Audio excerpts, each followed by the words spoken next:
स्वागत है दोस्तों। आज के मुख्य समाचार में आज देश और दुनिया से कई अहम और बड़ी खबर आ रही है। बात करेंगे हर खबर पर विस्तार से। सही समय पर उठाएंगे उचित कदम, इंडिया ने खुला रखा है सरकार बनाने का विकल्प। एक और बड़ी अपडेट, संविधान में विश्वास रखने वाले दलों का करेंगे स्वागत, इंडिया की बैठक से खरगे ने दिया संदेश। इसी के साथ अगली बड़ी खबर में आपको बताएंगे। मोदी पर कांग्रेस का तंज, बोले तानाशाह सभी के साथ लेकर नहीं चलते। एक और बड़ी अपडेट, मतों की गलत गिनती पर सपा प्रत्याशी जाएंगे सुप्रीम कोर्ट, करेंगे अर्जी दाखिल। इसी के साथ अगली बड़ी खबर में आपको बताएंगे। मायावती मुसलमानों पर भड़की, यूपी में खाता नहीं खुला तो बसपा सुप्रीमो ने लिया बड़ा फैसला। तो चलिए देख लेते आज की पहली बड़ी खबर। सही समय पर उठाएंगे उचित कदम, इंडिया ने खुला रखा है सरकार बनाने का विकल्प। दरअसल दोस्तों, लोकसभा चुनाव के नतीजों के भाजपा और पीएम नरेंद्र मोदी के खिलाफ जनादेश बताते हुए विपक्षी गठबंधन इंडिया ने केंद्र में सरकार बनाने के विकल्पों को खुला रखने के अपने इरादा साफ कर दिया है। चुनाव परिणाम के बाद विपक्षी गठबंधन के शीर्ष नेताओं की बुधवार शाम हुई पहली बैठक में एक सुर से ऐलान करते हुए कहा गया है कि नतीजे पीएम नरेंद्र मोदी और भाजपा की राजनीति ही नहीं बल्कि नैतिक हार भी है। देश की जनता की इच्छा है कि भाजपा सरकार शासन में न आए। लोगों की सकाक्षा को देखते हुए सही समय पर उचित कदम उठाएंगे। बता दें, बैठक में नरेंद्र मोदी के नेतृत्व वाली भाजपा को फांसीवाद शासन के खिलाफ अपनी लड़ाई जारी रखने का अपना संकल्प भी इंडिया ने दोहराया है। इंडिया के पक्ष में फिलहाल बहुमत का आंकड़ा स्पष्ट होने के बाद भी विपक्षी दलों की केंद्र में सरकार बनाने के विकल्प को खुला रखने की घोषणा से साफ है। इंडिया की निगाहें अब भी जेडीयू और तेलुगु देशम पार्टी के सियासी कदमों पर टिकी हुई है। कांग्रेस अध्यक्ष मल्लिकार्जुन खड़गे ने इंडिया के दलों को 2 घंटों से चली अधिक बैठक के बाद शीर्ष विपक्षी नेताओं के साथ बाहर आकर पत्रकारों से बातचीत करते हुए कहा कि इंडिया के दलों को चुनाव में मिली भारी समर्थन के लिए हम जनता का आभार जताते हैं।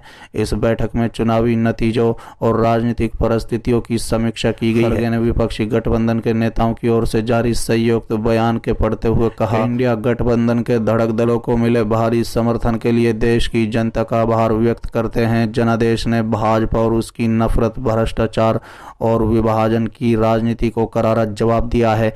ये मोदी की राजनीतिक और नैतिक हार है। ये भारत के संविधान की रक्षा और मोदी सरकार की महंगाई, बेरोजगारी और मित्र पूंजीवादियों के खिलाफ जनादेश है। इंडिया ब्लॉक मोदी के नेतृत्व वाली भाजपा की फांसीवादी शासन के खिलाफ लड़ाई जारी रखेगा। हम भाजपा सरकार द्वारा शासित न होने की जनता की इच्छा को पूरा करने के लिए उचित समय पर उचित कदम उठाएंगे। भाजपा को केवल 240 सीटों का आंकड़ा पाने और बहुमत से पीछे रह जाने के मद्देनजर विपक्षी गठबंधन मोदी के रजक सरकार का नेतृत्व करने की आसान राह नहीं देना चाहता है। इस बैठक में जेडीयू प्रमुख बिहार के मुख्यमंत्री नीतीश कुमार तथा तोदोप प्रमुख चंद्रबाबू नायडू के साथ सहयोग की संभावनाओं को टटोलने को लेकर चर्चा हुई। हालांकि हकीकत यह भी है कि जेडीयू और तोदेपे दोनों दलों ने रजक को प्रधानमंत्री निवास पर शनिवार को हुई बैठक में शामिल होकर फिलहाल राजनीतिक उथल पुथल की किसी संभावना को खारिज कर दिया है। चलिए अगली खबर, मतों की गलत गिनती पर सपा प्रत्याशी जाएंगे सुप्रीम कोर्ट, करेंगे अर्जी दाखिल। दरअसल दोस्तों, लोकसभा चुनाव में दूसरे स्थान पर रहने वाले अलीगढ़ से सपा प्रत्याशी विजेंद्र सिंह ने कहा है कि मतों की गलत गिनती पर सुप्रीम कोर्ट जाएंगे। उन्होंने कहा कि वो हारे नहीं है बल्कि हराए गए हैं। बता दें कि सपा प्रत्याशी विजेंद्र सिंह ने कहा है कि सुप्रीम कोर्ट उन्हें हाई कोर्ट जाने के लिए आदेशित करेगी तो फिर हाई कोर्ट में याचिका दायर करेंगे। उन्होंने कहा है कि 23, 24, 25, 26, 27, 28 चक्रों में मतों की गलत गिनती की गई। जबरन हार के बारे में सपा शीर्ष नेतृत्व को अवगत करा दिया गया है। लगातार पार्टी के शीर्ष पदाधिकारियों के फोन उनके पास आ रहे हैं।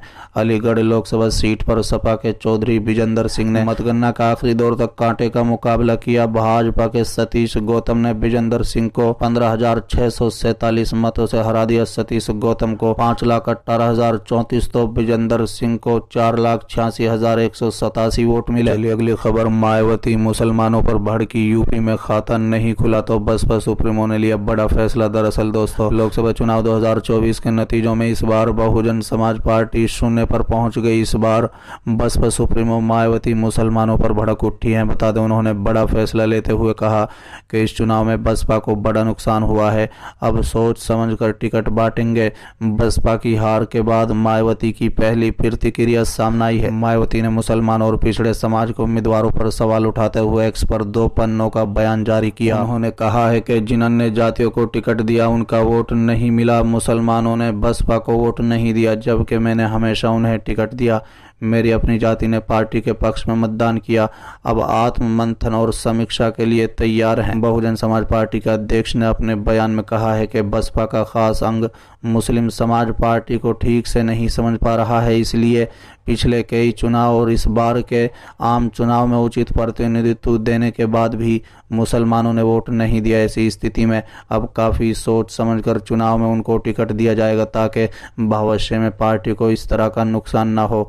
उन्होंने आगे कहा है कि भीषण गर्मी के तपिश से जनजीवन की अस्त व्यस्त होने के कारण ये चुनाव काफ़ी प्रभावित रहा, विशेषकर गरीब तबकों और अन्य मेहनतकश लोगों के चुनावी उत्साह में भी फर्क पड़ने के चलते वोट प्रतिशत पर असर पड़ा। मायावती ने कहा है कि यूपी में पार्टी को जो नुकसान पहुंचा है उसे लेकर हर सतर पर गंभीरता से ही सही विश्लेषण करेंगे।